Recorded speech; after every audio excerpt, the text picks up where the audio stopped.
So I just got finished doing my little spin class in the box truck. I found this instructor on YouTube who basically does free beginner spin classes, and it's been my reintroduction to trying to have a regular exercise routine.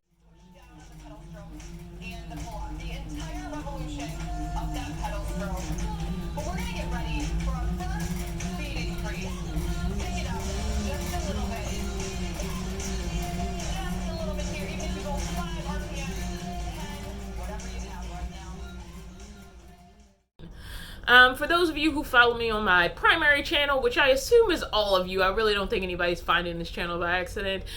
Basically, I used to live in a van. Now I live in this box truck. One of the reasons for me wanting to move into a box truck, which I am slowly building out, there's a window in here that wasn't in here when I moved into it, and a bunch of other things that people who follow me on Patreon have seen that I've done to the box truck to start to make it into a tiny home. But I don't have anywhere else to live except in the box truck while I'm doing that, and while I'm gathering the funds to make those conversions.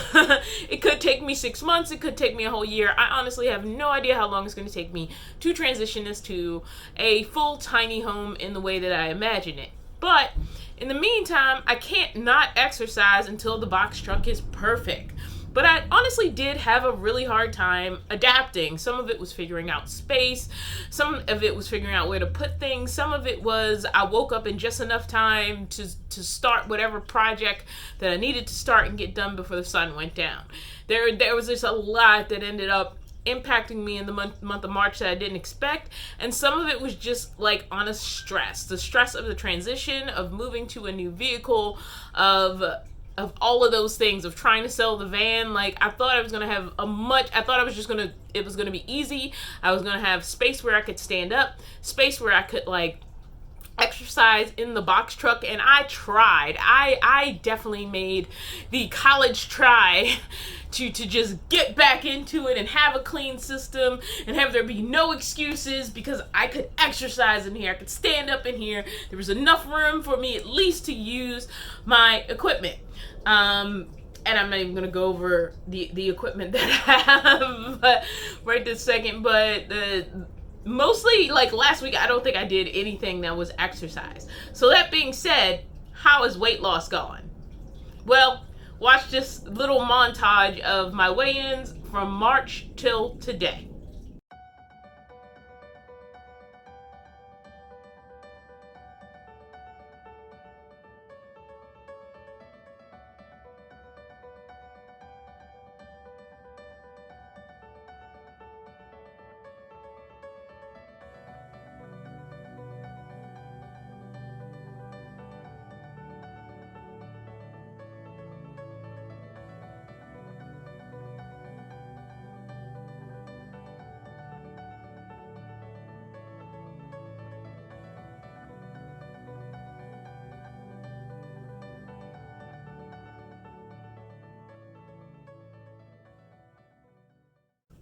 So honestly, there's been some around between 260 pounds and 255 pounds. There's been a lot of I now weigh myself every day. And some people are going to consider that too much. I've only shown you guys weekly weigh-ins and today's weigh-in instead of yesterday's weigh-in, just because I think it's more pertinent to a video I'm going to put out today about my current weigh-ins. So it's done this.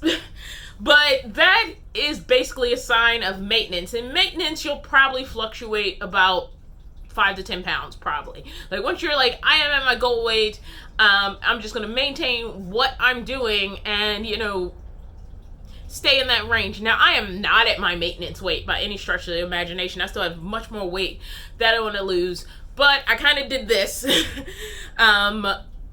for most of March, I feel like. And then at the beginning of April, I'm kind of really starting to cut into the 250s, and that's mostly just paying attention to my diet. The good thing about having a coach through this process is it really did help me not stress out as much. And I've actually discovered I could eat way more calories than I thought and still lose weight. And that is a good place to be in. I've learned I can pretty much dance around the even like 2,000 calories, and it's not going to send me ballooning back up to a large size. And seeing actually what I eat in that calorie range, it really makes me reflect on how I used to eat. And it's just because I used to mindlessly eat. I wasn't even hungry. So whenever people were like, oh, this is going to curb your hunger, this is going to take, it wasn't hunger. It was hardly ever hunger. It was boredom and filling space. And what I need to work on, and this is something I have not completely capped out, if anything, I found ways to substitute it out and reduce it, is just eating because I'm sitting around bored. And you might be, well, bored, go do something, go ride your bike. Well, when I'm waiting for a video to export, I'm bored. And it might take, depending on my internet connection, 45 minutes, or it might take 2 hours. And so at a certain point, I'm just sitting there, just waiting. It's like, okay, well, let me put on a YouTube video and watch that and just keep my eye on my cell phone and then keep my eye on the laptop and see, how much is progressing. And the good thing about being in the box truck is when I am in those situations, when I'm just exporting a video or something like that, I can stand up. So it used to be, I was in the van, and so I had to sit down and hit export, and then I just had to wait. And I had to wait in a sitting position, unable to move. And what I can do now, and maybe that's even helped sort of me falling off exercise and a very questionable month where I feel like I should have gained like 30 pounds, but that's just in my head because I want to be more better. It didn't really impact me as much because now it's like, okay, ready to export. How long is that going to take? Okay, let me get up. Let me walk around. Let me mess with the cat. The cat's not right on top of me, so he doesn't want to attack my laptop. So just being able to do that has made things better, because before, if a video was going to take 3 hours to export, I was sitting on the edge of my bed waiting for it to export. Now I can kind of, even though it's not set up in here yet and I don't have a desk or anything like that, like right now this phone, while it's recording me, is sitting on top of a couple of my bins. And so I could sit the laptop where this, cell phone is perched right now on a little mini tripod, and I can leave it there. I can keep one eye on it. I can make sure the cat's not going to jump on the keyboard and like stop the upload or mess up the upload. If you're wondering where the cat is, he's sleeping in the front seat. So that is an improvement, like on its own, that ability to just, when I'm finished something on the computer, and it's something where I'm just waiting for the computer to finish a process, rather that's downloading, or the correct term, exporting a video from the video editor. In my case, I use Filmora X, but if Filmora X is exporting, I can get up and walk around while Filmora X is exporting, and then while my laptop was being repaired, I was using my cell phone. But either way, while I'm waiting for the export process, I can get up and walk around. And then when I'm waiting for the upload process to YouTube, which is less about video processing and more about my internet connection, I can get up and walk around. Like, as long as I have a strong internet connection where I'm parked and all of that, like, I can get up and walk around this space instead of like feeling like I have to sit here to protect this laptop until it finishes this process, which may take 45 minutes or may take 3 hours. There are literally videos I've done that are 15 minutes where just uploading to YouTube, not exporting the video, took like 3 hours. And so I am not stuck in a sitting position while that kind of stuff is happening anymore. I can get up. I can even set something to export and start making myself dinner, because I do cook in here. So the other good thing about the box truck is now I have my I have a fridge and a freezer. And by the time I post this video, I will have posted that information onto YouTube, which is great. It means, one, I can have frozen items, and two, I have much more room in my fridge. And that's one of the reasons I didn't want a fridge-freezer combo, was because I have a chest fridge and a chest freezer. And my freezer is, both of them are what is called, for anybody who's unfamiliar with it, 12-volt refrigerators come in normally two types, and you have single zone and dual zone. And I'm talking specifically about the chest style units, not the units that have a front door that opens. Honestly, don't know much about those or how much they line up with other types of refrigeration units. But the chest style ones are either dual zone or single zone. Dual zones are one unit that has a size that can be a freezer and a size that can be a fridge, and usually you'll have two different temperature settings you can set for those two separate zones. The ones that are single zone, you can either, in most cases, make them a refrigerator or a freezer, and most people want a refrigerator, so usually they just use them as just refrigerators. But there is the option to use it as just a freezer as well. And honestly, I never would have known about them in house life, but I'm like, man, these would have been great for like roommate situations. Like you have your own little personal fridge or freezer in your room, and it's probably not that big of a energy pull. But anyway, getting back to the point, I got a chance to review a small refrigerator, which I have now turned into my freezer, and it has been great. A lot of times one of my standbys now is stir fry. I freaking love stir fry because it's just a big bag of vegetables mostly, and then I just add a protein to it, and it is the greatest lazy man way of getting close to a balanced meal without a whole bunch of effort. As I've told a bunch of people, I'm not really a cook. Frozen meals are also nice. I do find even buying those, even though it's better to get actual items and construct them into food, I'm not a cook. So the good thing about the frozen meals is I think you do save more money as opposed to going out and buying food at restaurants. I also find like any type of ready-made food, the portions are just too big. And I am not good at cutting down those portions. Also, the reason I get ready to eat food is because it's ready to eat. I don't want to have to separate it into portions and freeze part of it or refrigerate part. Like, at that point, me going out to get it just got eliminated. The point is, I want to get delivered a serving that's going to be my meal. And I find a lot of the servings at ready-to-eat places are just too big. And so even if you make a healthy choice, it's more calories, because usually it's for dinner. I very rarely go somewhere for breakfast. So if I go somewhere for dinner, what I find is like the calories are freaking too many. So there's that. I am transitioned this week specifically, going into this week and starting last week, I started doing prep days. I haven't been able to do a whole week, but what I do is I prep dinner for like 3 or 4 days, and then I basically buy the ingredients for my breakfast for like 3 or 4 days.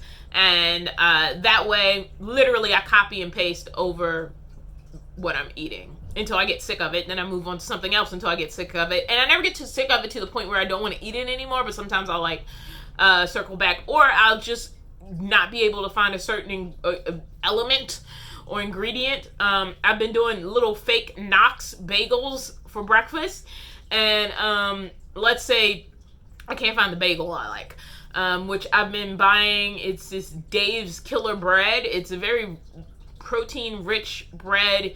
It's actually a much better bread than I was eating, even though it has more calories. It's more nutritious. But let's say I couldn't find that. Well, then I might be like, well, what do I want to do for breakfast for the next few days? I might grab some oatmeal and I'll just eat that oatmeal until it's gone. I don't need to necessarily eat different things every day. I'm not one of those people who gets bored. When I was eating bad, there's a lot of sensitivity around those words. I was still eating the same thing every day. It just wasn't good stuff. A lot of the time, and it was very calorie heavy, and a lot of it was much more about convenience than desire. Like, and I know other people struggle with that. Like, it's like, oh, I really want insert thing. I really miss insert thing, and I'm not gonna say I never feel that, but it's not a major thing for me, really. Especially not right now. At this stage. So I've been struggling to get back into good habits overall since I've made this transition, but there's been a lot going on. And so the foundation of what I needed to feel sort of settled in the box truck, I think I've kind of reached that point where I'm not as stressed about my to-do list. I've installed a window. I have ventilation in here. I have my stove oven combo. I have a fridge. I have a freezer. I have power because I have this thing called a Jackery. So I feel like even though the house obviously isn't finished, this is not what I plan to live in for the next 10 years, but it may look a little bit, not done for the next year, for all I know. I don't know how many months I've been in here, a month or two. So next, let's say I want to say in a year or less, it'll probably be where I want it to be. It could happen sooner than a year, like as soon as 6 months, or it could happen like 8 to 10 months from now. That is where I want it to be. And it depends on a whole lot of factors. Number one, I need to make sure it's an old truck. My van was an old van. If something about the mechanics of the van needs to be prioritized, or the truck needs to be prioritized, that is always going to weigh more on, like, if I need an oil change. My oil changes are not cheap. This is a dually commercial size vehicle. My oil changes are not cheap. And if I need to prioritize something like that, then it may mean money's not going to go into the build at a significant amount. Right now, I do feel like while I want to progress through the build of the thing I want to prioritize is having enough money to be okay in an emergency. and I'm to want to get back there. Especially since honestly right now I'm relatively comfortable. I do sleep on the floor still. And one of the reasons I am not getting like a cot or an air mattress or anything like that, and somebody suggested sleeping on the bins, but that's worse than sleeping on the floor. The floor is relatively comfortable. Especially because I put these blankets down and then I roll out the sleeping bag. So I'm not directly on the floor, got a little bit of cushion. I have some exercise mats back there that I can put under myself if I really feel like I need it. I was using them for a while and then I decided, honestly, if I put the blankets down and then roll out the sleeping bag, I'm honestly fine. And by the time I get my new bed, I want a real mattress, which I have not had in almost 3 years. And I'm so excited about it. Like, I have not had a real soft, comfortable mattress. And so the good thing is, because I will have slept in a sleeping bag where I'm fine. I'm not dying, guys. Like, I'm not dying. It is harder getting up off the floor as opposed to like swinging your legs, over the side of a bed and, being able to get into a vertical position. It can be annoying sometimes, but it's not that big of a deal. Like people sleep on the floor. It's not that big of a deal. But I'm excited about having a real mattress in the future. And I'm excited about this really being closer to an apartment replacement. I guess no matter what I say, people are going to get offended. And my vans were great. My car wasn't a nightmare. Obviously, I decided I wanted to move on to it because I wanted something where I could build a bed. And even then, I didn't have a real bed. I had like a camping cot, and then I had a thing I built out of plywood. And then I went back to a camping cot, and I was in the minivan. And then in the Chevy van, it was the same thing. I got it with a camping cot. I built my own thing. It didn't quite work out. It didn't work as well as I wanted it to or did in my head, which is part of living in a van. Like, people got so upset at me renovating that van, but it's like, I don't know. Besides the point. If something doesn't work in your van, what you do is you pull it out and you do something else. And that's what I did a few times. And then I honestly reached the point where I was in the city a lot. And I knew I was going to have to spend most of the year in the city. And my whole thing is if I'm stuck in the city and stuck in my house a lot, I wanted space to do anything I needed to do. And I didn't have that. And that includes when I don't want to deal with the world. When I'm voluntarily like, I don't want to be out in city spaces all the time. I want the choice to be able to say, okay, I'm just going to hang out in my house, and it's not going to stop me from being able to do anything, such as riding my bike. I literally can ride my bike in here on a bike trainer. And that's something that just wasn't possible with anything I could do with a van. And so here I am in this box truck. You know, the box truck is 1 year newer than the van. And actually has less miles. But that doesn't mean anything. I mean, it's old. I mean, like 19 years old versus 20 years old. Actually, what is it, 2021? So the bus, whatever. The van was a 2001. This is a 2002. I don't think I've owned anything newer than 2005 since I've lived in California. I don't know that I've ever owned anything older than I can't remember what year my Kia Sportage was back in Maryland, but that was a long time ago, and it wasn't brand new then, but it might have been the newest vehicle I ever owned, and I had that for a long time, and I was legitimately homeless, and I had to live out of it for a little while, before I was able to roommate with a friend, and I was roommating with that friend up until the point of moving out to California for my internship, and then ended up staying in California.